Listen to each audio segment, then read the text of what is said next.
तो पिछले एपिसोड में आपने देखा कि चिंटू और पिंटू की परेशानी खत्म हो गई है। बाद में ये भी पता चला था कि उनके पिता ने कुछ गुनाह किए थे जिसकी सजा उनको मिल रही थी। वहीं करण के समझाने पर गांव वाले चिंटू के पिता को नहीं मारते हैं और उन्हें सजा का पालन करने को कहते हैं। अब आगे। ठीक है, मुझे थोड़ा वक्त दीजिए, मैं आज ही यहाँ से चला जाऊंगा। पिताजी, ये तो बहुत गलत हो गया। नहीं बेटा, दुखी मत हो, ये तो होना ही था। पिताजी, हम आपको ऐसी सजा नहीं दिलवाना चाहते थे, हमें माफ कर दीजिए। मैंने गलत किया था, ये उसी का फल मिला है।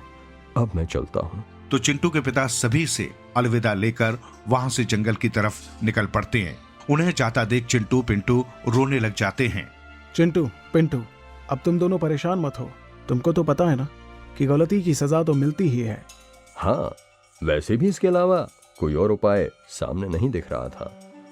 तुम दोनों को श्राप से मुक्ति दिलवाने के लिए ये करना जरूरी था। हाँ, अब तुम दोनों का श्राप भी टूट जाएगा। और तभी अचानक चिंटू पिंटू की चारों तरफ हरे रंग का धुआं उठता है और जैसे ही धुआं खत्म होता है चिंटू पिंटू बड़े हो जाते हैं। अरे वाह, देखो तो इन्हें। ये तो कमाल हो गया, अब तुम दोनों बौने नहीं रहे। चिंटू पिंटू खुद को देखकर बहुत खुश हो जाते हैं और उछलने लगते हैं। देखा, टूट गया ना श्राप। वाह वाह, कितने अच्छे लग रहे हैं। ये सब मेरे दोस्तों का कमाल है, उन्हीं के कारण ये संभव हो पाया है। हाँ, सही कहते हो टॉबी। करमजीत, करण, आप सभी लोगों का बहुत बहुत शुक्रिया। हम बहुत खुश हैं। आपने हमारी बहुत सहायता की है, धन्यवाद। हम सच में आपके बहुत आभारी हैं दोस्तों। कोई बात नहीं दोस्तों, हमें तुम्हारी सहायता करके खुशी हुई। करण, अब हमें यहाँ से चलना होगा, बहुत देर हो चुकी है। हाँ राजकुमारी जी। तो चिंटू पिंटू से अलविदा लेने के बाद वे लोग वहां से चले जाते हैं। चलते चलते उन्हें पूरा दिन बीत जाता है। करण, हमें कहीं पर रुक जाना चाहिए, बहुत ही ज्यादा थकान लग रही है। हाँ करण, देखो टॉबी की क्या हालत हो गई है। तुम परेशान मत हो, सब ठीक हो जाएगा। हम कहीं पर रुकने का बंदोबस्त करते हैं, ठीक है ना टॉबी? वो सामने कोई गांव दिखाई पड़ रहा है, वहीं रुक जाएंगे। फिर से ये कोई मायावी जगह ना हो बस। अभी हिम्मत नहीं है मुसीबत का सामना करने की। क्यों बुलबुल, तुम तो एक पल में अपने गुस्से से किसी को भी पत्थर बना दोगी। सही कहते हो कुश।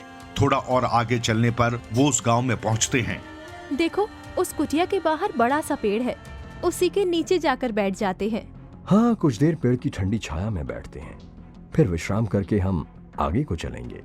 हाँ राजकुमारी जी, हाँ, और कुछ खा भी लेंगे। तो सभी कुटिया के बाहर पेड़ के नीचे बैठ जाते हैं। लगता है इस कुटिया में कोई नहीं रहता। हाँ, इतनी पुरानी कुटिया में भला कौन रहता होगा? तभी कुटिया का दरवाजा खुलने की आवाज आती है। अरे देखो, दरवाजा खुल रहा है। सब चौकन्ने हो जाओ, ना जाने कौन है अंदर। सभी जल्दी से खड़े हो जाते हैं और कुटिया में से एक साधारण सा दिखने वाला आदमी बाहर आता है। आप लोग कौन हैं और यहाँ कैसे? हम काफी दूर से आए हैं, यहाँ पेड़ के नीचे विश्राम के लिए बैठे थे। अगर आपको कोई एतराज ना हो तो हम कुछ देर और बैठ सकते हैं। विश्राम के बाद हम यहाँ से चले जाएंगे। भला मुझे क्यों एतराज होगा? और आप मेरे मेहमान हैं, मेरी आपसे विनती है कि आप मेरी कुटिया के अंदर आकर विश्राम कीजिए। आपका बहुत बहुत धन्यवाद। सावधान रहना दोस्तों, ये कोई कपटी राक्षस भी हो सकता है। तो सभी लोग कुटिया के अंदर चले जाते हैं। दोस्तों, आप काफी परेशान लगते हैं। आप यहाँ पर जितने दिन चाहो उतने दिन रुक सकते हो। नहीं नहीं, हमें यहाँ पर ज्यादा दिन नहीं रुकना, बस आज ही रुकना है। हाँ, फिर हमें अपने लक्ष्य को पूरा करने के लिए आगे बढ़ना है।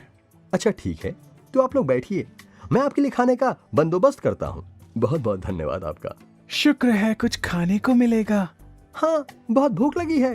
तो इसके बाद रामू सभी के खाने पीने का सामान वहां पर ले आता है और सभी को भोजन करवाकर खुद भी आराम करने लगता है। मजा ही आ गया खाना खाकर। हाँ, सच में बहुत स्वादिष्ट था। तो अब थोड़ा टहलने चलते हैं, बहुत पेट भर गया है। हाँ, मेरा भी। तुमने इतना सारा खाना जो खाया, पेट तो भरना ही था। तो चलो बाहर टहल कर आते हैं। सभी बाहर खेलने कूदने लगते हैं और ये देखकर राजकुमारी अपना बचपन याद करने लगती है और रोने लगती है। अरे राजकुमारी जी, क्या हुआ? आप रो क्यों रही हैं? करण, वो मुझे अपने बचपन की याद आ रही थी कि मैं किस तरीके से अपनी सहेलियों के साथ खेला करती थी। अच्छा, आपका बचपन काफी अच्छा रहा होगा।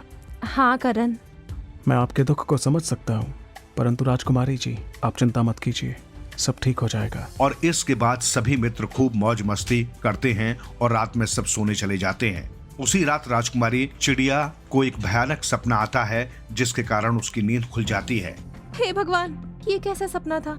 और तभी चिड़िया को कुछ अजीब सी आवाजें आती हैं और उसकी नजर रामू की तरफ जाती है तो वो देखती है कि एक चुड़ैल रामू के हाथ से उसका खून पी रही है। हे भगवान, ये तो चुड़ैल है, लेकिन अभी मैं किसी को उठा नहीं सकती, मुझे सुबह होने का इंतजार करना होगा।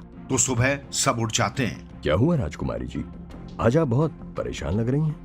हाँ, वो मुझे रामू से कुछ बात करनी है। रामू जी तो अभी तक उठे ही नहीं। मैंने उनको हाथ लगाकर देखा था, उनका शरीर काफी गर्म है। हाँ, बीमार लग रहे हैं वो। हम उनके उठने का इंतजार करते हैं। नहीं करण, अभी उन्हें उठाकर बात करनी होगी। तभी चिड़िया रामू के पास जाती है। रामू उठो, उठ जाओ, मुझे कुछ जरूरी बात करनी है। रामू की नींद खुल जाती है। हाँ बताइए, क्या बात है। क्या हुआ रामू, तुम्हारी तबीयत ठीक नहीं है ना? हाँ, आज मेरी तबीयत थोड़ी ठीक नहीं लग रही, थोड़ा ताप लग रहा है। इसकी वजह मैं जानती हूँ। चिड़िया सभी को चुड़ैल वाली सारी बात बता देती है। ये सुनकर रामू बहुत डर जाता है। हाँ, हमारे गांव में 2 महीने से 10 लोगों की रहस्यमयी तरीके से मौत हो गई है और उनकी मौत का कुछ पता भी नहीं चल पाया। कहीं ऐसा तो नहीं कि ये चुड़ैल उन सभी को मार रही हो? हाँ, मुझे तो इन सब के पीछे वही लगती है। तो इसका मतलब है कि मेरी जान खतरे में है। हे प्रभु, अब मेरा क्या होगा? दोस्त, तुम डरो नहीं, हम सब तुम्हारे साथ हैं। हम सब तुम्हें कुछ भी नहीं होने देंगे। हाँ, मेरे दोस्त बहुत बहादुर है, पर वो चुड़ैल रहती कहाँ है? यहाँ से थोड़ी दूर एक पेड़ है, सुना है वहीं रहती है। हमें अब कोई योजना बनानी होगी। करण और करमजीत मिलकर एक योजना बनाते हैं और अपने सभी साथियों को बताते हैं। तुम सब समझ गए ना क्या करना है? हाँ, समझ गए। तो ठीक है, अब हम उस चुड़ैल को सबक सिखाएंगे। तो योजना के अनुसार सभी मित्र रामू के बताए हुए उस चुड़ैल वाले पेड़ के नीचे बैठकर बातें करते हैं। तुम्हें पता है, मुझे चुड़ैल से बहुत डर लगता है। और कल मैंने एक चुड़ैल देखी जिसने सफेद रंग का कपड़ा पहना था और उसके हाथ में लाठी थी। वो तो मुझे जान से ही मारने वाली थी। हे भगवान, मुझे तो अभी भी बहुत डर लग रहा है, कहीं वो चुड़ैल मुझे भी ना मिल जाए।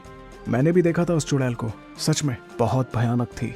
उस पेड़ पर बैठी हुई चुड़ैल ये सुनकर हैरान हो जाती है, क्योंकि वो तो काले रंग का कपड़ा पहनती है और उसके हाथ में कोई लाठी भी नहीं है। अरे, मेरे इलाके में कौन है जो मुझसे बिना पूछे आ गया और लोगों को डराने का काम कर रहा है? ये तो मेरा काम है। लगता है वो काफी ताकतवर है, अब हम सबको बचकर चलना होगा। अच्छा बुलबुल, वो कौन सी जगह है जहाँ पर तुम्हें वो चुड़ैल मिली थी? वो कुएं के पास जो पेड़ है ना, उसी के पास शाम के वक्त देखा था। तो मुझे पता लगाना ही होगा कौन है। तो शाम होते ही चुड़ैल कुएं के पास उस पेड़ की तरफ पहुंच जाती है। मैं भी देखूं जरा कौन है वो। अरे सामने आ, ओ चुड़ैल, सामने आ। मेरे रहते हुए तू यहाँ के लोगों को नहीं डरा सकती, समझी ना? और तभी पेड़ से करण कूदकर नीचे आ जाता है। अच्छा, तो तुम हो जो गांव के लोगों को मार रही हो? हाँ, मैं ही हूँ। और तू कौन है? मैं भी तुम्हारे जैसा ही हूँ, आओ मुझसे लड़ो। और इतना कहकर करण अपनी जादुई शक्ति की मदद से एक जगह से दूसरी जगह पर चला जाता है। चुड़ैल ये देखकर बहुत खुश होती है। अरे वाह, तुझसे तो लड़ने में बहुत मजा आएगा। चुड़ैल उस पर आक्रमण करती है, लेकिन करण उसकी पकड़ से बचता रहता है। तुझे तो मैं जिंदा नहीं छोड़ूंगी अब। और चुड़ैल अपने जादू से वार पर वार करती रहती है। उसी दौरान करण के बाकी सभी साथी भगवान की मूर्तियां लेकर चुड़ैल को घेर लेते हैं। दूर करो इनको। हरगिज नहीं। और वो चुड़ैल जमीन पर सिर झुकाकर बैठ जाती है और उनके नियंत्रण में आ जाती है। जल्दी करो करण। हाँ, आ गया। तभी करण जादुई रस्सी लाता है और चुड़ैल को बांध देता है। अब इस चुड़ैल को लेकर गांव वाले के पास चलते हैं। सब गांव में पहुंच जाते हैं और बुलबुल सारी सच्चाई गांव वालों को बता देती है।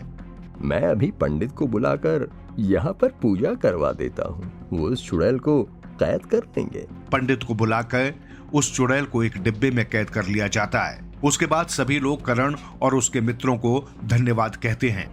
आप सब इतने महान हैं और मैं तो धन्य हो गया जो आप मेरी कुटिया में आए। महान हम नहीं, महान तो आप हैं जिन्होंने हमारा इतना प्रेम और सम्मान के साथ आदर सत्कार किया। गांव वाले भी उनकी खूब तारीफ करते हैं और सब काफी खुश थे। करण और उसके मित्रों की मनोरंजक कहानियों में अब आगे और क्या क्या होगा, देखने के लिए बने रहिएगा हमारे साथ।